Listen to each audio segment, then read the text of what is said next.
कल कहां तक छोड़े थे कल? आवेश के गुण, है ना। अच्छा, अब देखेंगे किसी भी वस्तु को आवेशित करने की विधियां, है ना।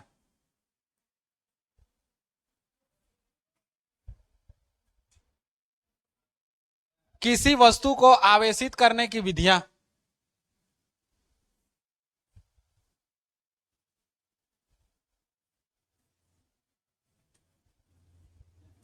देखो, बुक में तुम लोग का 3 प्रकार है ना।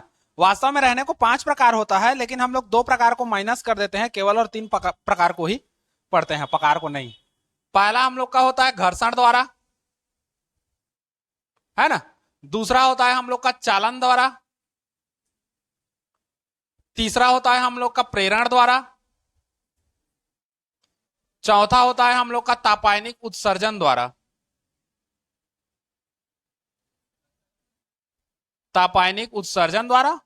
और पांचवा जो होता है हम लोग का होता है प्रकाश विद्युत प्रभाव।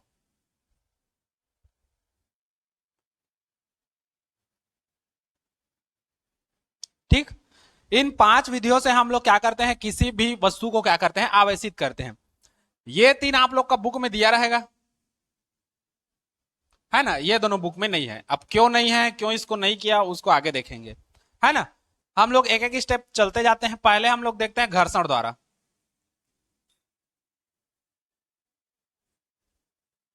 है ना।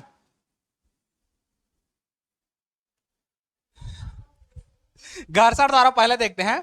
तो घर्षण का तो देख ही चुके हो, क्या है, जब दो वस्तुओं को आपस में क्या किया जाता है, रगड़ा जाता है, तो एक वस्तु से इलेक्ट्रॉन निकलकर दूसरी वस्तु में प्रवेश करती है, और इस तरह से वस्तु धनावेशित ऋणावेशित हो जाती है ना। तो ये हम लोग का होता है आवेशित करने का पहला विधि, घर्षण द्वारा।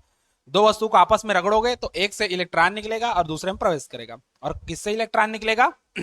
जिसका कार्यफलन क्या होगा, कम होगा। और कार्यफलन क्या है? वह न्यूनतम ऊर्जा जो किसी सतह पर आपतित करने से वहां से इलेक्ट्रॉन को जल्दी क्या कर दे, उत्सर्जित कर दे, है ना। मतलब वह न्यूनतम ऊर्जा जो किसी सतह पर टकराने से सीधा इलेक्ट्रॉन क्या हो जाए, उत्सर्जित हो जाए, है ना। क्योंकि इलेक्ट्रॉन को बाहर निकलने के लिए कम ऊर्जा चाहिए, थोड़ा सा ऊर्जा दोगे इलेक्ट्रॉन अपना पोजीशन को चेंज कर देगा, जगह को छोड़ करके कहीं बाहर चला जाएगा। ठीक, तो यही हम लोग का क्या था, घर्षण द्वारा था पहला विधि। दो वस्तुओं को आपस में रगड़ दो तो एक वस्तु आवेशित एक वस्तु ऋणावेशित ऐसे करके हो जाती है। जैसे कांच के छड़ को, है ना, रेशम से रगड़ने पर कांच का छड़ क्या हो जाता है, धन आवेशित हो जाता है, और रेशम का जो हम लोग का कपड़ा लेंगे या कुछ भी लोगे वो क्या हो जाता है, ऋण आवेशित हो जाता है। ठीक, तो पहला विधि हम लोग का घर्षण था। दूसरा विधि था हम लोग का क्या, चालन द्वारा। अब चालन द्वारा समझो कैसा है ना। मान लो एक वस्तु ले लेते हैं हम लोग, ये एक वस्तु ले लिए, ठीक, जिस पर धन आवेश ऋण आवेश दोनों है ना, जिस पर प्लस चार्ज भी है और माइनस चार्ज भी है। हम लोग क्या करते हैं, इसको एक धन आवेशित क्षण से जोड़ देते हैं। मान के चलो हमारे पास एक अदर बाहरी धन आवेशित क्षण लेके आए, और इस धन आवेशित क्षण से इसको क्या कर दिए, जोड़ दिए, है ना। ये हमारे पास पहले से एक वस्तु था, इस पर हम धन आवेशित क्षण को जोड़ दिए। अब उससे क्या होगा, धन आवेशित क्षण को जोड़ेंगे तो हम लोग को पता है सजातीय आवेश एक दूसरे को प्रतिकर्षित करता है, और विजातीय आवेश एक दूसरे को क्या करता है, आकर्षित। मतलब जब दो प्लस प्लस होंगे तो टकरा करके दूर भागेंगे, और प्लस माइनस रहेगा तो जुड़ेंगे। तो उस कारण से क्या होगा, ये जो गोला है या ये जो चालक है, यहां पर धन आवेश है। अब क्या होगा, इस धन आवेश को देख करके ये माइनस क्या होगा, आकर्षित होगा, और माइनस किधर आ जाएगा, इसी के पास आ जाएगा, समीप में। ठीक, और ये जो प्लस चार्ज है, इस प्लस को देख के कहां भागेगा, दूर भागेगा, और ये प्लस किधर आ जाएगा, इस साइड।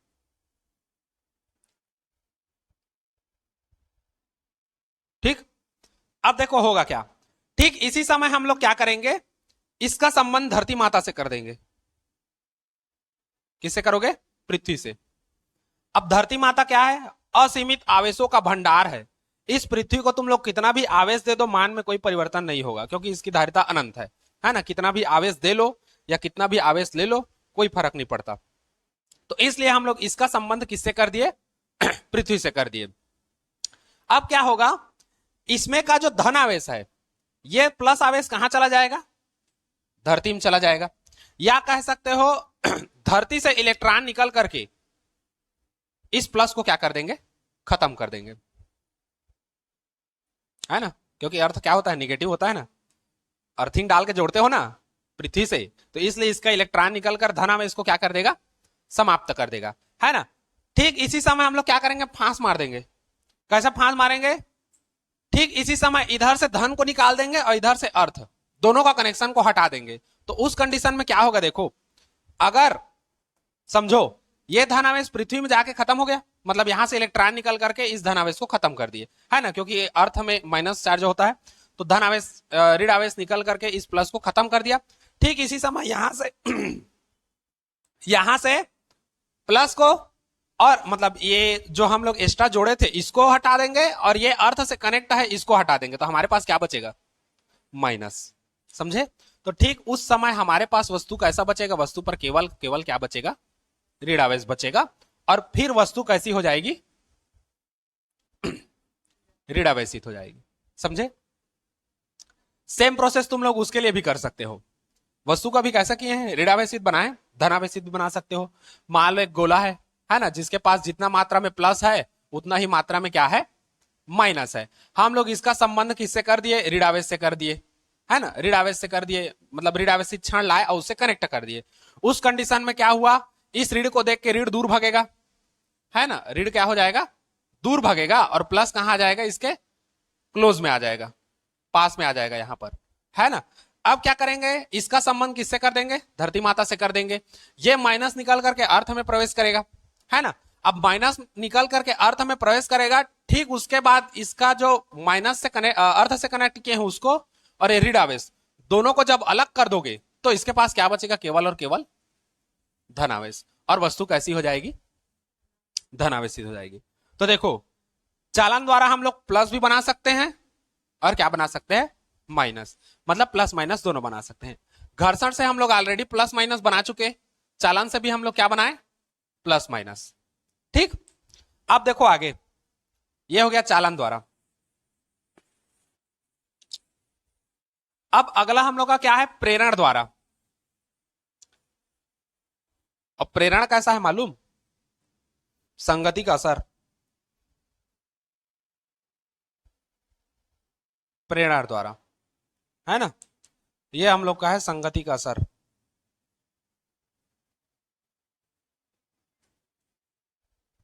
अब कैसे है संगति का असर, उसको देखो। प्रेरण द्वारा में मान लो एक क्षण है, ठीक, जो धनावेशित है, इसके पास एक पदार्थ लेके आए या वस्तु लेके आए, है ना, जो धनावेश और ऋण आवेश दोनों से मिलकर क्या है, बना है। जब इसको एक दूसरे के संपर्क में लाते हैं, सेम प्रोसेस होगा। ये प्लस के कारण माइनस को अपनी ओर क्या करेगा, आकर्षित करेगा, जिसके कारण क्या होगा, ये जो धन आवेश है इसके क्लोज में क्या आ जाएगा, ऋण आवेश आ जाएगा, है ना। और ये जो धन आवेश है इससे प्रतिकर्षित होकर के दूर चला जाएगा यहां। ठीक इसी समय हम लोग फिर क्या करेंगे, इसका संबंध धरती माता से कनेक्ट करोगे। अब धरती माता से कनेक्ट करोगे तो यहां से इलेक्ट्रॉन निकल करके इस प्लस को खत्म कर देगा। ठीक उसी समय यहां से जो ये हम लोग का प्लस वाला क्षण है इसको हटा दो और इसको हटा दो, तो हमारे पास क्या बचेगा, टोटल माइनस बचेगा, और वस्तु कैसी हो जाएगी, ऋण आवेशित हो जाएगी। हो गई। ठीक इसी तरह हम लोग धन आवेशित भी कर सकते हैं। इस क्षण को क्या करेंगे, माइनस निगेटिव वाला ला देंगे, और इसको जब इसके समीप लाएंगे तो इस माइनस के कारण क्या हो जाएगा, इसके क्लोज में कौन आएगा, प्लस आएगा, क्योंकि प्लस को आकर्षित करेगा, और इसके बगल में क्या आ जाएगा, जो उस साइड है वो माइनस आ जाएगा, उससे दूर हटेगा। संबंध पृथ्वी से करोगे तो ये इलेक्ट्रॉन किसमें घुस जाएंगे, पृथ्वी में समा जाएंगे। ठीक उसी समय यहां से हम लोग क्या करेंगे, अर्थ का कनेक्शन हटा देंगे और इधर से इसको हटा देंगे, तो वस्तु कैसी हो जाएगी, धन आवेशित हो जाएगी। मतलब प्रेरण के द्वारा भी हम लोग क्या कर सकते हैं, वस्तु को धन आवेशित या ऋण आवेशित कर सकते हैं। ठीक। उसके बाद आते हैं तापायनिक उत्सर्जन के द्वारा। अब ये दोनों लगभग लगभग एक जैसा है। चौथा, तापायनिक उत्सर्जन।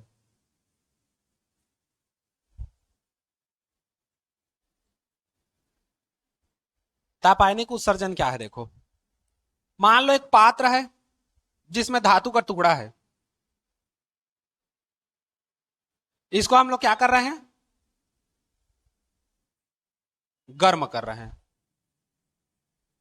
अब बताओ वास्तव में हम लोग किसी वस्तु को गर्म करते हैं,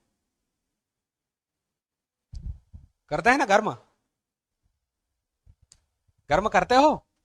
मान लो इसमें आग जला के हम लोग गर्म कर रहे हैं, तो आग जला के गर्म कर रहे हैं, कैसे गर्म कर रहे हैं, पढ़े हो कक्षा 11वीं में थर्मोडायनेमिक्स में, उष्मागतिकी में देखे हो ना, गैस वैस जलता है, आग जलाते हैं खाना बनाने के लिए, बर्तन को गर्म करते हैं, तो आग से गर्म करते हैं क्या, नहीं करते, किससे करते हैं, उष्मा से करते हैं, क्योंकि आग क्या है, उष्मा है, तो उष्मा के माध्यम से गर्म करते हैं। तो इसको भी हम लोग गर्म कर रहे हैं, किस रूप में, उष्मा के रूप में।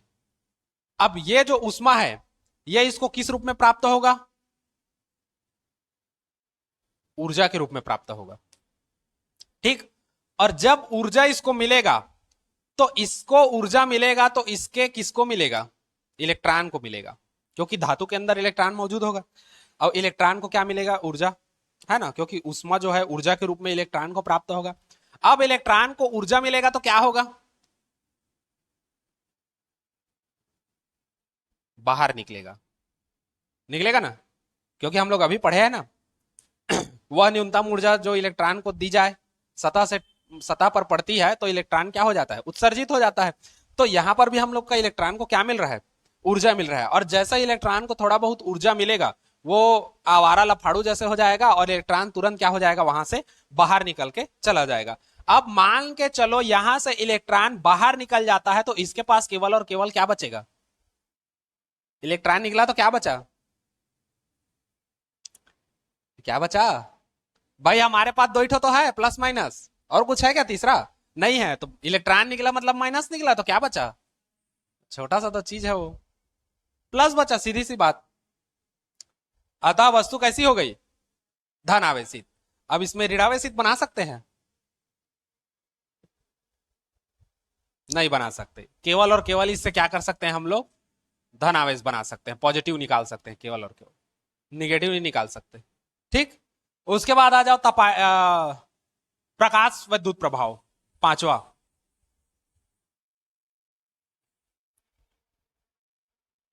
पांचवा है हम लोग का क्या, प्रकाश विद्युत प्रभाव।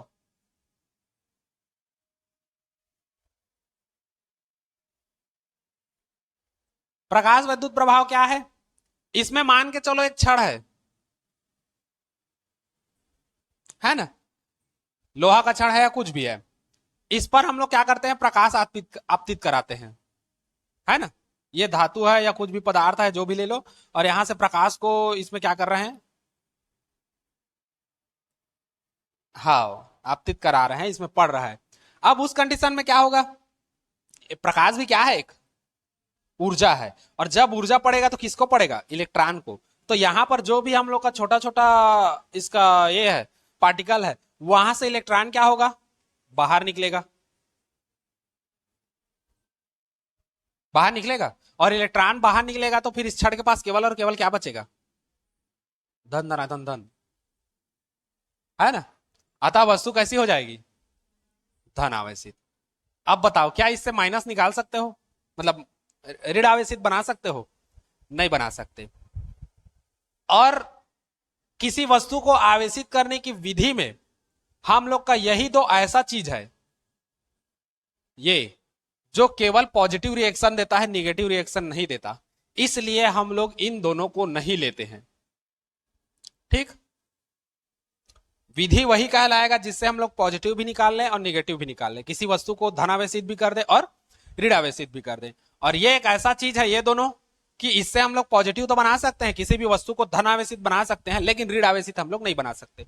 इसी कारण ये दोनों हट जाता है, और हमारे पास मेन कहोगे जो है ना, तो किसी वस्तु को आवेशित करने की केवल और केवल तीन विधियां हैं, घर्षण, चालन और प्रेरण, यही तीन विधियां हैं। और बुक में भी यही तीनों का उल्लेख किया है ना, क्योंकि इससे प्लस माइनस हम लोग दोनों बना सकते हैं। रहने को टोटल 5 विधि होता है, चूंकि ये दोनों लास्ट का हम लोग का केवल प्लस रिएक्शन देता है, माइनस रिएक्शन नहीं देता है, इसलिए हम लोग इन दोनों को छोड़ देते हैं और हम लोग केवल ये तीनों लेकर चलते हैं, घर्षण, चालन और प्रेरण। चालन प्रेरण सेम सेम है, बस एक दूसरे के कारण वही संगति का असर में बोला प्रेरण वाला है ना, एक को देख के दूसरा उसी के डायरेक्शन में आ जाता है वो वाला है, बाकी ये दोनों नहीं है, खाली समझने के लिए है तुम लोग का, और उधर ज्यादा एक्स्ट्रा नहीं सोचना है हमको।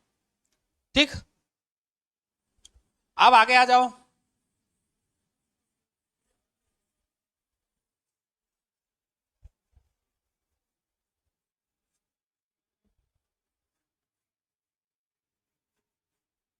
कथा कहानी है। आवे आ? किसको नहीं लगेगा, उसको क्या लिखोगे, इसमें तो दिया है सब। आ? तो लो ना इसका वो स्क्रीन शॉट लेके भेज दूंगा देख लेना, लिखने का मन रहेगा तो। एक आध पत्ता छोड़ दे रहा हो थोड़ा सा लिखने के लिए बस, अगर मन है तो, नहीं लिखोगे तब भी चल जाए, कोई जरूरी नहीं है हाँ, हो गया। अब देखो इसमें एक क्वेश्चन आता है छोटा सा, कि एक कूलाम आवेश में कितने इलेक्ट्रॉन होते हैं, है ना,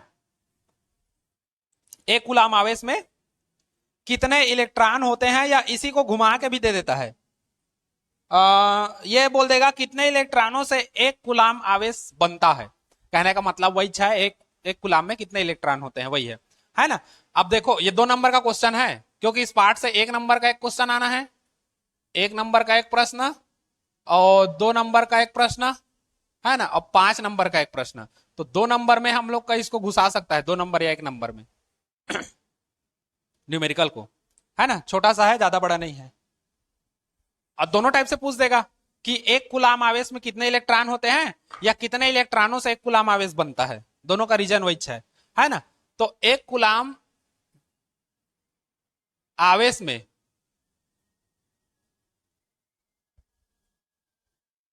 कितने इलेक्ट्रॉन होते हैं, है ना, ये है प्रश्न हम लोग का। अब देखो हमारे पास सूत्र क्या है, Q बराबर एन ई, है ना, जहां E क्या था, इलेक्ट्रॉनों की संख्या था, और N क्या था, मात्रा। हम लोग को वही पूछा है, मात्रा कितना होता है ना। तो हम लोग क्या करेंगे, सूत्र में इसी को ट्रांसफर करेंगे मात्रा निकालना है, तो N बराबर क्या हो जाएगा, Q बटे E होगा। अब देखो यहां Q बराबर कितना दिया है, आवेश कितना दिया है 1 कूलाम, ठीक। इलेक्ट्रॉन का मान कितना होता है, तो हमेशा याद रखना इलेक्ट्रॉन का मान कितना होता है वो, हाँ हाँ हाँ हाँ, 1.6 गुणित 10 की घात -19 कूलाम। एक इलेक्ट्रॉन का जो मान होता है वो इतना होता है 1.6 गुणित 10 की घात -19 कूलाम। अब इसी मान को रख दो, तब n बराबर Q के जगह हम कितना रखोगे, 1 कूलाम, इलेक्ट्रॉन के जगह हम कितना रखोगे 1.6 गुणित 10 की घात -19 कूलाम। कूलाम से कूलाम खत्म, इसलिए मैं इसको नहीं लिख रहा हूं, सीधा समझो, ठीक। अब देखो n बराबर 1/1.6, इसको ऐसा करते हैं, देखो यहां से दशमलव हटाऊंगा तो यहां 1 जीरो बढ़ जाएगा, दशमलव वाला है, उसमें पढ़े हो, किसमें, 9वीं में, है ना। और ये नीचे में है, इसको देखो ऐसे कर दे रहा हूं थोड़ा सा, 1 और 1.6 गुणित 10 की घात -19 ऐसी है, यहां दशमलव हटाऊंगा तो 1 जीरो बढ़ जाएगा। अब नहीं समझ आया कैसा हुआ, तो इसको समझो, 1.6 है, दशमलव के जगह में नीचे 1 और दशमलव के बाद एक संख्या तो 1, बटा का बटा है, तो यही 10 कहां जाता है, ऊपर में, और यहीं पर गुणा होता है 10 का, ठीक थोड़ा सा रिवाइज कर लेना तुम लोग उसमें से, ये हो गया। अब देखो n बराबर 10/16, और इसको ऊपर लेके जाओगे तो 10 का घात कितना हो जाएगा, -19 हो जाएगा, ठीक। थोड़ा सा और देखो, मैं डिटेल बता रहा हूं ना, वहां पर डायरेक्ट करना, इतना लंबा मत प्रोसेस करते रहना, डायरेक्ट करना वहां पर, क्योंकि यहां समझने के लिए इसलिए डिटेल बता रहा हूं। ये हो गया 10/16 गुणित 10 का घात 19 है, इसको मैं 10 का घात 1 गुणित 10 का घात 18 कर सकता हूं, क्योंकि 18 1 19 होगा। कौन से सूत्र से, a का घात m गुणित a का घात n, तो ये हो जाता है a का घात m धन n, ये वाले सूत्र से, a का घात m गुणित a का घात n m धन n, 18 1 19, 10 का घात 1 मतलब 10 समझो, है ना। तो ये हो जाएगा n बराबर 10 दहम 100, 100/16 गुणित 10 की घात कितना 18 हो गया। थोड़ा सा और प्रोसेस करके देखते हैं। भाग दोगे तो 6.25 आएगा। कैसे आएगा देख लो। ये हो गया 16, 100 से भाग दे दो, 100 को भाग दे दो जी, 100 से भाग दीजिए, 100 को भाग दे दो 16 से, तो 16 छिका 96, तो ये हो गया 96। पीछू कतीले बचा कौन 4, दशमलव डालोगे 1 जीरो बढ़ेगा, 16 दूने 32, 8 बचा, दशमलव 1 जीरो बढ़ेगा, 16 पंचे 80, 6 दशमलव कितना आ गया 25 आ गया। तो ये हो गया हम लोग का 6.25 गुणित 10 की घात 18। क्या ये सही है? नहीं है। क्यों नहीं है? क्योंकि क्वांटमीकरण को तो सिद्ध ही नहीं किया। क्वांटमीकरण क्या कहता है? हाँ, पूर्ण गुणज होना चाहिए। ठीक किसी वस्तु का जो आवेश है, इलेक्ट्रॉनों के आवेश का क्या होता है? पूर्ण गुणज होता है। तो इलेक्ट्रॉन का आवेश का पूर्ण गुणज थोड़ी है, दशमलव में हमको थोड़ी, पूर्ण गुणज मतलब दशमलव और भिन्न ये नहीं होना चाहिए, है ना। तो हम लोग इसको पूर्ण गुणज बनाएंगे। n बराबर ये हो जाएगा, देखो अब 625 हो गया बटे दशमलव के जगह में 1, दशमलव के बाद 2 संख्या है मतलब 100 गुणित 10 की घात कितना 18। n बराबर 625, 10 का घात 2 कर सकते हैं और गुणित 10 के घात 18 घटा देना, तो n बराबर 625 गुणित 10 का घात कितना आ जाएगा, क्योंकि 2 ऊपर जाएगा तो माइनस होगा, 18 में से 2 जाएगा तो 16। ये है डायरेक्ट, यहां से यहां कर सकते हो जम। ये हम लोग का आंसर है। लिख सकते हो अतः 1 कूलाम आवेश में 625 गुणित 10 की घात 16 इलेक्ट्रॉन होते हैं। ठीक, इसको नोट करो क्योंकि ये पेपर में देता है।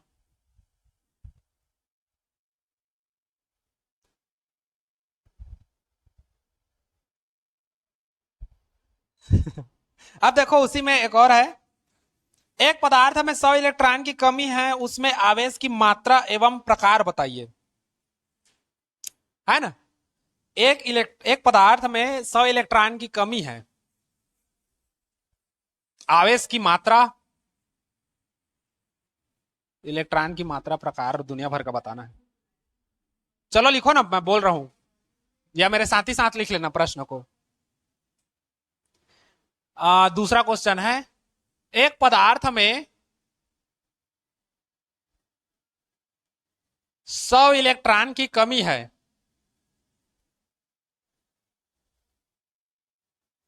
तो आवेश की मात्रा व प्रकार बताइए।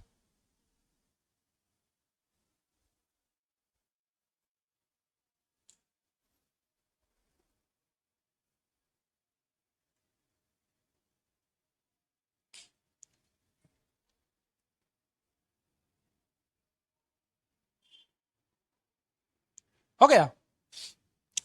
अब सूत्र हम लोग के पास जो था वो है और रहेगा, Q बराबर एन ई, है ना। जहां एन ई क्या है, इलेक्ट्रॉन की संख्या, एन क्या है, इलेक्ट्रॉन की मात्रा, और क्यू क्या है, आवेश की मात्रा। तो हम लोग को जो कहते हो रखना है, कोई हम लोग को झंझट पालने का जरूरत नहीं है ना। अच्छा, एन क्या है, इलेक्ट्रॉन की मात्रा। हमको क्या बोला है, 100 इलेक्ट्रॉन की कमी है। यहां एन बराबर कितना आ जाएगा 100, क्योंकि इसकी कमी है ना। इलेक्ट्रॉन का चार्ज कितना होता है 10⁻⁻19 होता है कूलाम। अब मान को रख दो, Q बराबर एन के जगह में रखोगे 100 गुणित यहां रखोगे 1.6 गुणित 10 की घात -19 कूलाम, है ना। तो Q बराबर 100 है तो इसको 10 का घात 2 लिख सकते हैं, है ना। 2 जीरो है तो 2 चढ़ा दिया, 1.6 गुणित 10 की घात -19 कूलाम। Q बराबर इसको सामने ले आओ, -19 और प्लस कितना हो जाएगा 2, ए का घात एम गुणित ए का घात एन, एम धन एन, तो -19 और +2 है ना। तो Q बराबर कूलाम चलता रहेगा, 1.6 गुणित 10 की घात कितना हो जाएगा -17, है ना। चिन्ह बड़ी संख्या का रहेगा और ये क्या है कूलाम। आवेश की मात्रा कितना हो गया इतना। अब इसका प्रकार बताइए, धनावेश है, ऋणावेश है, क्या है? देख के बताओ।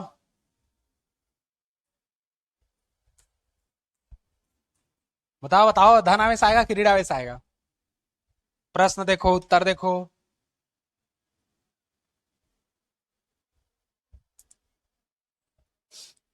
स्पष्ट यहां पर बोल रहा है, क्या बोल रहा है?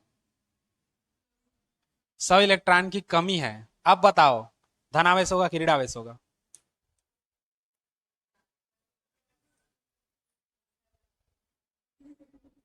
क्या होगा?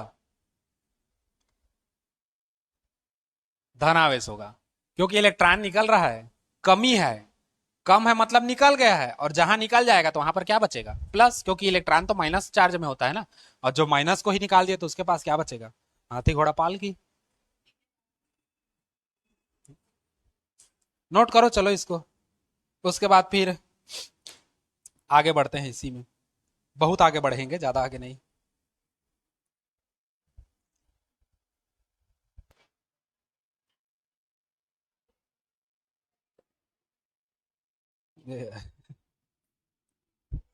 चलो, अब हेडिंग डालो विद्युत, है ना? विद्युत क्या है?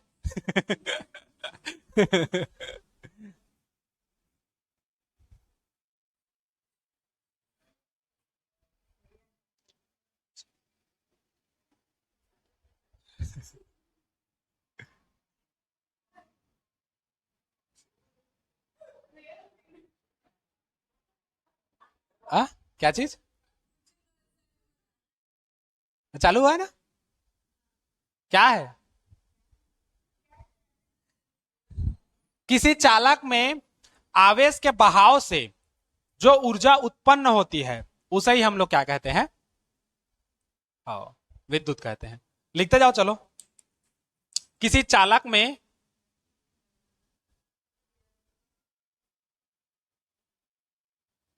आवेश के बहाव से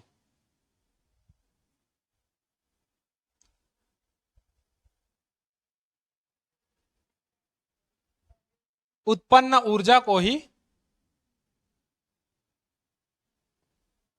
विद्युत कहते हैं। विद्युत या वैद्युत जो भी है, वैद्युत पढ़ रहा हो तो वैद्युत जमा देना, विद्युत जमाओगे तब भी ठीक है। ठीक, जैसा भी लिखो।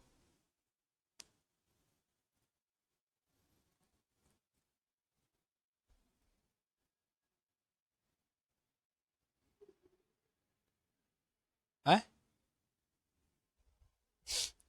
ठीक, तो विद्युत या वैद्युत क्या है? किसी चालक में, है ना, कोई भी चीज में नहीं, खाली चालक में, क्योंकि विद्युत किसमें प्रवाह होगा? चालक में होगा, सब में थोड़ी होगा। तो किसी चालक में आवेश के बहाव से जो ऊर्जा उत्पन्न होगी उसी को हम लोग क्या कहेंगे? वैद्युत कहेंगे, है ना? या ऐसा कह सकते हो, चालक में प्रवाहित आवेश के कारण जो ऊर्जा उत्पन्न होती है उसको ही हम लोग क्या कहते हैं? विद्युत या वैद्युत कहते हैं। ठीक, अब देखो इसके अंतर्गत हम लोग दो चीज पढ़ेंगे। पहला पढ़ोगे स्थिर वैद्युत, है ना, जिसको हम लोग इलेक्ट्रोस्टैटिक कहते हैं, है ना, इलेक्ट्रोस्टैटिक्स कहते हैं। और एक होगा हम लोग का दूसरा विद्युत चालन, जिसको हम लोग इलेक्ट्रिक करंट कहेंगे। ठीक, दो चीज अंतर्गत पढ़ोगे इसी विद्युत के अंतर्गत। पहला तो पढ़ोगे तुम लोग स्थिर वैद्युत, इलेक्ट्रोस्टैटिक्स। दूसरा पढ़ोगे क्या? विद्युत चालन, है ना, इलेक्ट्रिक करंट। स्थिर वैद्युत क्या है? इसमें इसके अंतर्गत स्थिर आवेशों का अध्ययन करेंगे।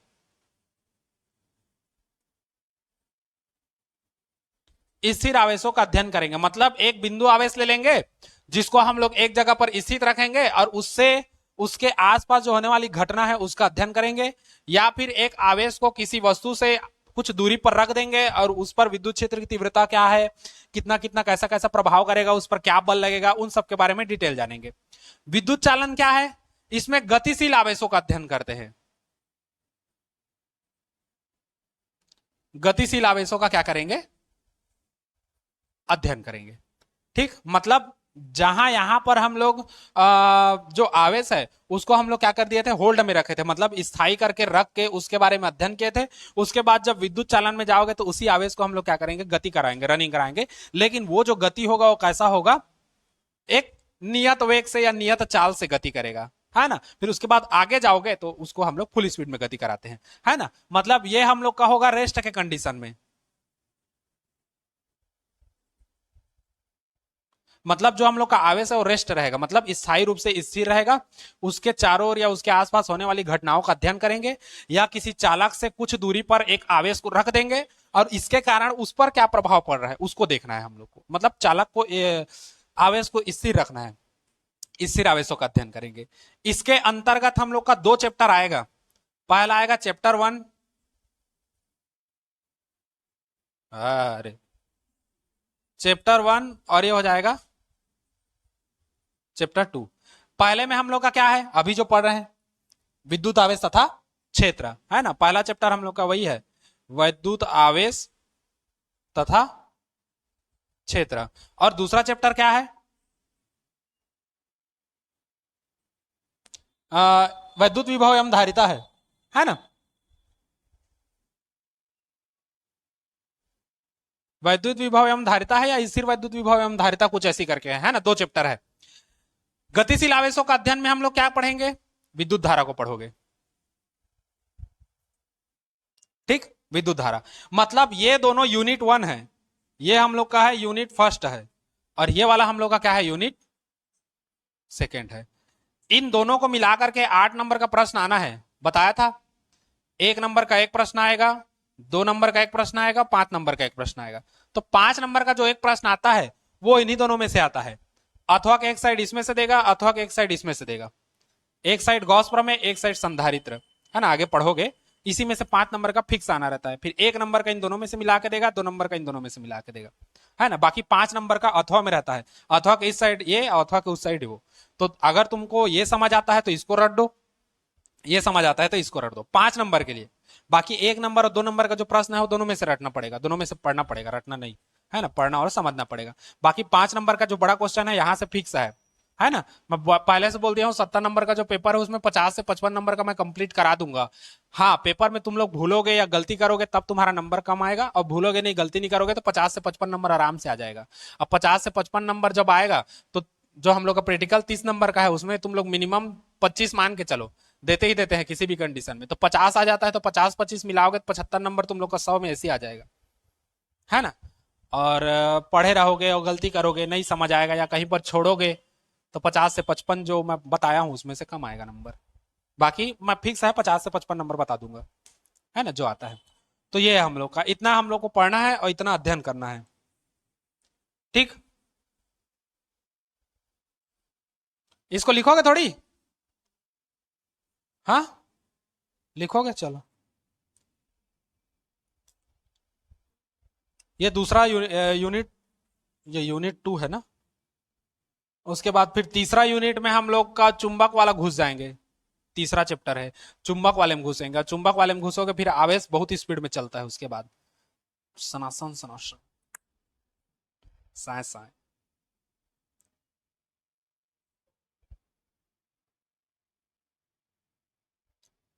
अब देखो,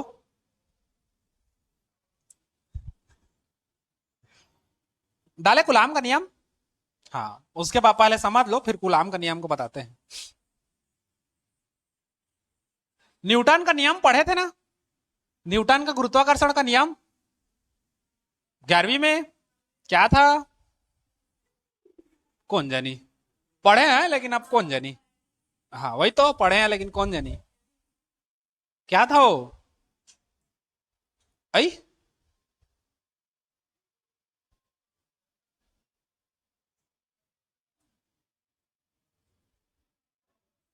गुलाम वर्सेस न्यूटन, आज हो जाए ऐसे टक्कर फाइट वाला, है ना।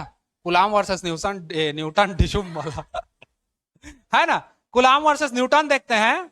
देखो सबसे पहले तो आया कौन था दुनिया में, नहीं जो ये लाया वो प्रयोग, दुनिया में कौन आया था हमको उससे लेने देने नहीं है। पहले न्यूटन का नियम आया था न्यूटन का नियम कब आया था, 11वीं में आया था। मतलब वो पहले आया था लेकिन हम लोग 11वीं में पढ़े हैं। क्या पढ़े हैं, दो वस्तु जिसका द्रव्यमान m1 और क्या हो m2 हो और जिनके बीच की दूरी क्या हो r हो, तो इनके बीच लगने वाला बल जो F है वो निम्न बातों पर निर्भर करता है। पढ़े थे क्या? हाँ, दोनों के द्रव्यमान के गुणनफल के क्या था? अनुक्रमानुपाती। व उनके बीच की दूरी के वर्ग के क्या था? व्युत्क्रमानुपाती। ठीक। फिर आए होशियारचंद गुलाम, कुछ नहीं किया, बस इसी का को थोड़ा सा अपडेट करके ले आया और फिर सट से बना दिया वो क्या? गुलाम का नियम। पर गुलाम का नियम न्यूटन का नियम था, थोड़ा सा अपडेट किया गुलाम का नियम। अब अपडेट क्या किया? कुछ अपडेट नहीं किया, यही दोनों को बस वो चेंज किया है, यही दोनों को बस। हम लोग यहां पर क्या लिए थे? न्यूटन में क्या लिए थे? द्रव्यमान। यहां पर क्या लोगे? क्योंकि हम पढ़ क्या रहे हैं? विद्युत, है ना, विद्युत पढ़ रहे हैं। अब ये क्या किया गुलाम? दो आवेश ले लेते हैं Q1 और क्या Q2, और दो आवेश लेते हैं जिनके बीच की दूरी क्या है? R है, और इनके बीच लगने वाला बल कौन सा है? F है। तो यह दो बातों पर निर्भर करता है। पहला, दोनों आवेशों के गुणनफल के क्या? अनुक्रमानुपाती, और उनके बीच की दूरी के वर्ग के क्या? कुछ हुआ नहीं हुआ। क्या किया है? m1 m2 के जगह में Q1 Q2 ले दिया, बाकी सेम सेम है ना, कोई अंतर नहीं है, बस वही है एक्स्ट्रा, वो वही है। मतलब जैसे पहले मोबाइल रहता था ना, वो बटन वाला, पहले टेलीफोन वाला था। टेलीफोन का आविष्कार हुआ, ग्राहम बेल किया, उसके बाद फिर अपडेट होते होते होते होते आज हम लोग टच मोबाइल चला रहे हैं। टच मोबाइल से फोल्ड वाला हो गया, ऐसे ईट के खोलता, ऐसे ऐसे गोठियाता था, ऐसे रपेट के भर देता। आजकल एक से एक आ गया ना, ऐसे वाला आ गया है, फोल्डिंग एक से एक। लेकिन आविष्कार कौन किया था? ग्राहम बेल किया था टेलीफोन का। और उस समय वहीं से तो फिर वो टेलीफोन से मोबाइल वगैरह करते हम लोग आगे पहुंचे। अगर वो टेलीफोन नहीं बनाता तो हम लोग आज बात करते किसी से? नहीं करते।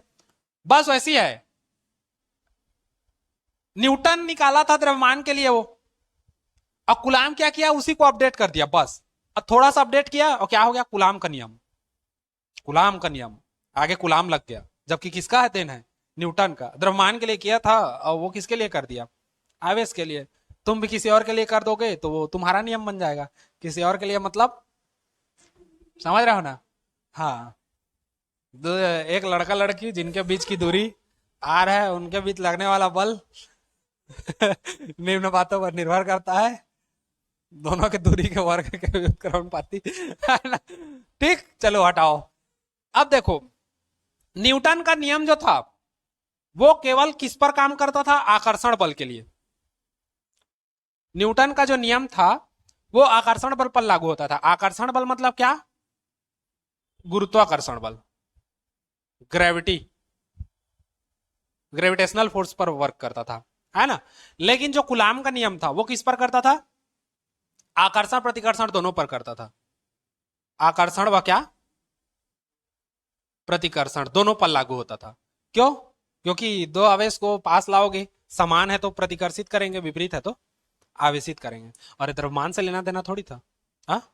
समान है तो प्रतिकर्षित करेंगे, विपरीत है तो मैं क्या कहता? आवेशित कहें, वो इच्छा है ना? m1 m2, अब दो द्रव्यमान है, एक ज्यादा हो कम हो कोई लेना देना नहीं है, इसलिए वो क्या है? केवल गुरुत्वाकर्षण आकर्षित करेगा और ये आकर्षण प्रतिकर्षण दोनों का प्रभाव करेगा, है ना? इन्हीं दोनों पे है बेस। बस अंतर यही है हम लोग का कि न्यूटन जो है ये आकर्षण बल पर लागू होता है, और कूलाम का जो नियम है, कूलाम चाचा का, वो आकर्षण और प्रतिकर्षण दोनों पर लागू होता है।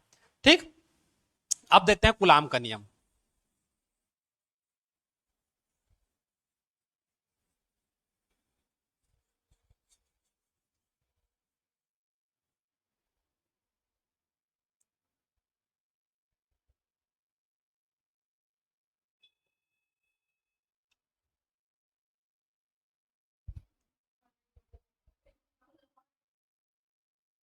तो मनी कही हतनी कही है, एक आदमी गोठिया देते ना, तो देखे कि स्टाइल समझ जाता हूँ। चलो, है ना? कूलाम का नियम हो गया हेडिंग। चलो नीचे लिखते जाओ, बोलते जा रहा हूं।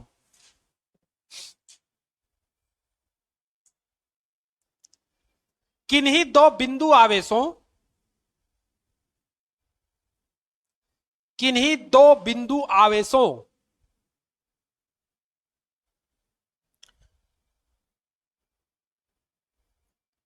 के बीच लगने वाला बल।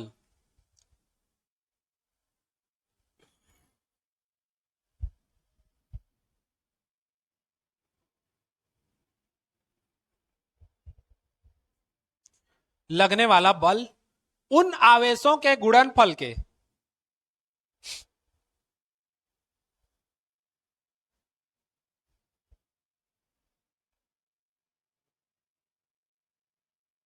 उन आवेशों के गुणनफल के अनुक्रमानुपाती। न्यूटन का था ना, सेम वैसी है, द्रव्यमान के जगह में हम लोग का आवेश लिखाएगा, बाकी सेम टू सेम। अनुक्रमानुपाती व उनके बीच की दूरी के, उनके बीच की दूरी के, दूरी नहीं है ना, दूरी है, दूरी के वर्ग के व्युत्क्रमानुपाती होती है या होता है। बाबू लई का होता है, नोनी लई का होती है। अब जो होती है वो तुम जानो। है ना।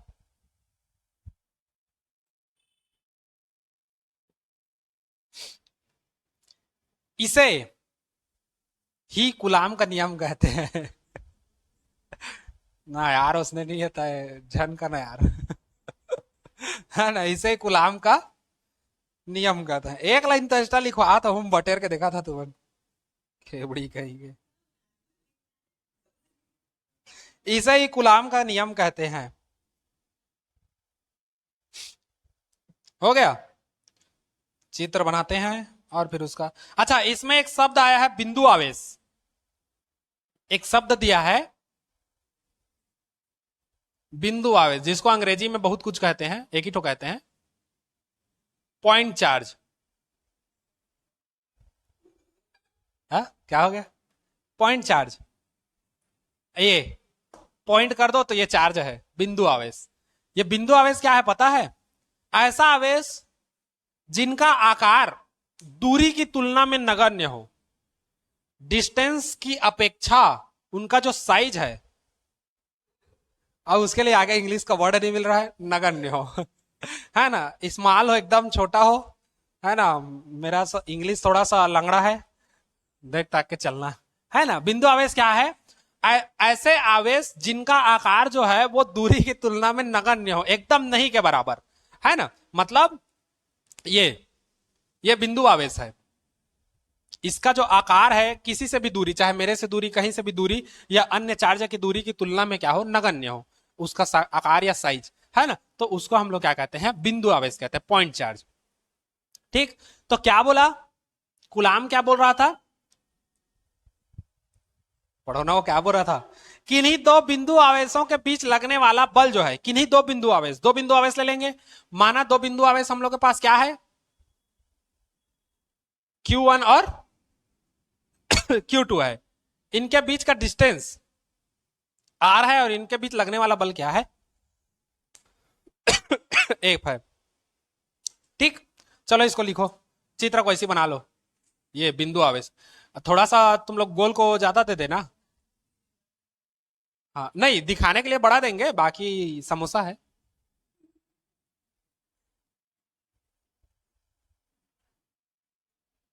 ये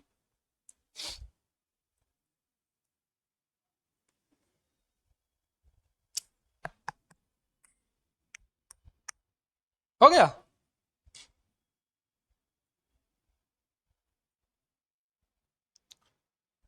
अब जैसा परिभाषा लिखे हो वैसी माना फलाने लिखना है, जो जो आंख में दिख रहा है हमको। है ना, क्या क्या दिख रहा है आंख में? ये दिख रहा है, ये दिख रहा है, ये दिख रहा है। ये क्या है? आर है, दोनों के बीच का दूरी। ये क्या है? एफ, दोनों के बीच लगने वाला बल। ये क्या है? आवेश है। तो परिभाषा मतलब उसका माना कैसे बनेगा? मान लिखते जाओ। माना दो आवेश Q1 व Q2। हाँ, माना दो बिंदु आवेश, माना माना दो बिंदु आवेश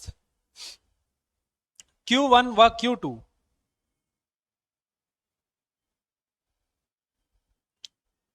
एक दूसरे से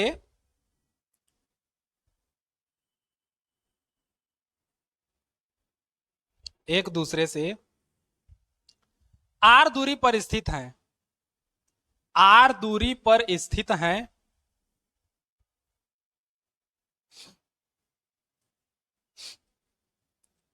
आर दूरी पर स्थित हैं तथा उनके बीच लगने वाला बल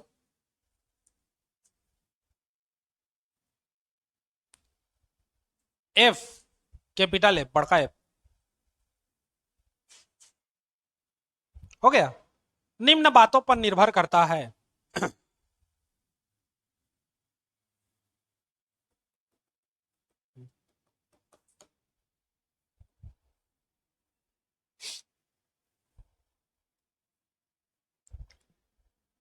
निम्न बातों पर निर्भर करता है, हो गया। फिर वही है वो जो दो ठो लिखवाया था।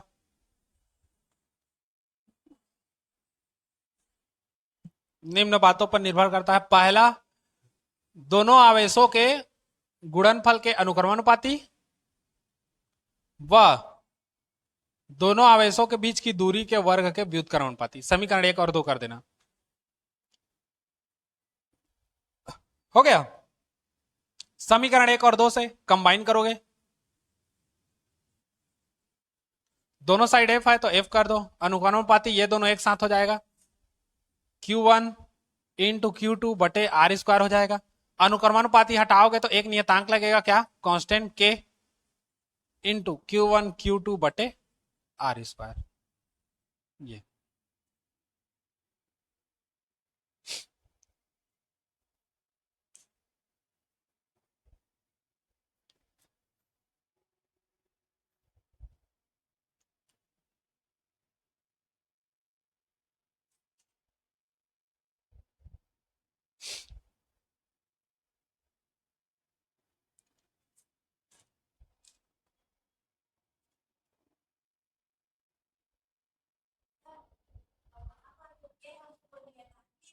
हाँ, यहां पर लिख दो ना, यही किनारे में लिख देना, जहां के अनुपातिक नियतांक है,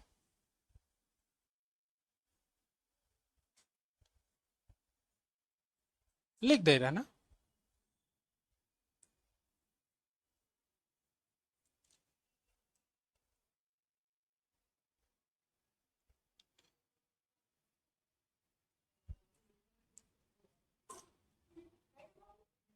है ना। और ये जो के का मान है किस पर निर्भर करेगा, दोनों आवेश जो रखाए हैं वो किस माध्यम में रखाए हैं वहां पर निर्भर करेगा, निर्वात या वायु में है या किसी अन्य माध्यम में है, उन दोनों पर निर्भर करता है ना। अब इसमें कंडीशन लगेगा, के का मान हम लोग को निकालना है तो उसमें कंडीशन लगेगा, है ना। पहला, यदि दोनों के बीच जो माध्यम है, यदि दोनों आवेशों के बीच माध्यम वायु या निर्वात हो, यदि दोनों आवेश वायु या निर्वात में हो तो के बराबर 1/4 पाई एप्सलान, शायद नॉट लगता है, नॉट लगता है ना, एप्सलान नॉट, ये ये एक नया वर्ड आएगा अब, ये है ना, बुक में ऐसे करके दिया है, ऐसा लिखोगे तब भी ठीक है, मैं तो ऐसे बनाता हूं, है ना। इसको एप्सलान नॉट पढ़ते हैं, E0 भी पढ़ देते हैं कई लोग, है ना, ऐसे पढ़ना, एप्सलान नॉट, ठीक है, क्या हो गया, ठीक तो लिखा हूं, जैसा भी लिखो, नहीं नहीं नहीं, प्री हाँ उसमें तो खाली ही आएगा, एप्सलान है खाली विद्युत वाहक बल में, उसमें ऐसे डिजाइन बना देंगे या ऐसे ही रखोगे तब भी चल जाएगा, सब चल जाएगा। अब उसी बुक में ही वैसी उठ पटांग दिया है तो क्या करोगे।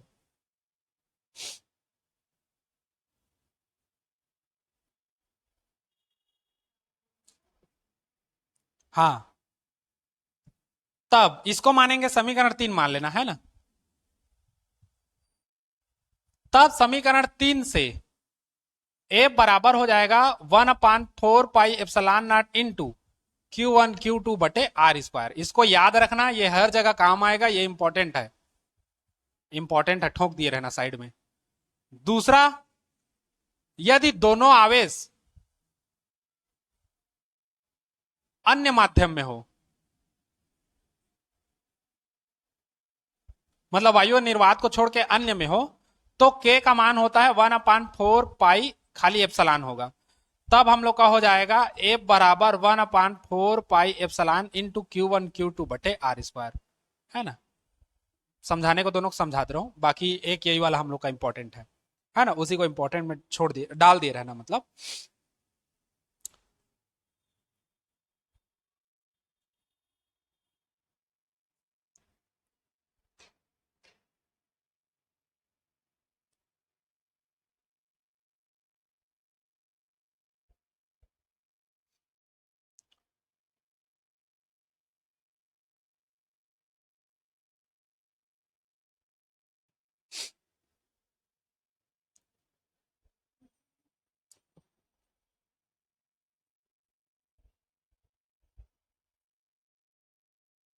हाँ,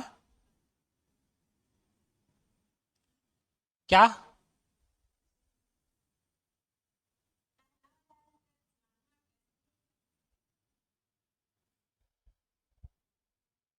ये वाला कह रही है,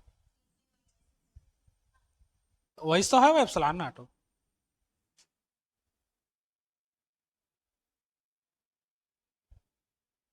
ऐसे भी बना सकते हो, ऐसे एप्सिलॉन नॉट। मेरा ऐसे आदत हो गया तो मैं ऐसे ही बना देता हूँ। तुम लोग का जैसा मन है, जिसमें हाथ बैठता है उसमें बना लो।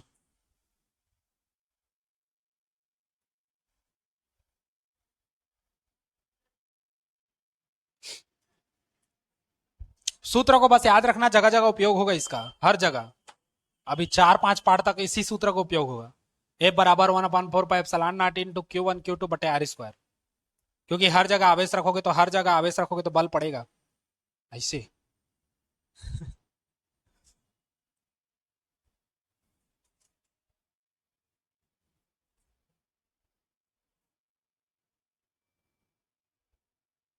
हो गया। अब इसको देखो, इसको मतलब इसका मान देखो कितना होता है ना। इसमें से 1/4 पाई एप्सिलॉन नॉट का जो मान होता है, ये होता है 9 × 10⁻⁹ न्यूटन मीटर स्क्वायर बटे कूलाम स्क्वायर। इसको भी याद रखना, है ना, क्योंकि ये ऑब्जेक्टिव में पूछ देगा इतना का मान कितना होता है करके। भले ही इसको याद मत रखो, एक बार चल जाएगा, लेकिन इसको याद रखना, है ना। तो इसी के बेस पे ये चेंज हो जाता है। कौन? ये छोटा सा, ये वाला सूत्र। ये हो जाएगा ए बराबर, अब इतना के जगह में हम लोग इसको रख देंगे, तो ये हो जाएगा 9 × 10⁹ इंटू Q1 Q2 बटे R²। बस ये छोटा सा है, इतना हम खत्म।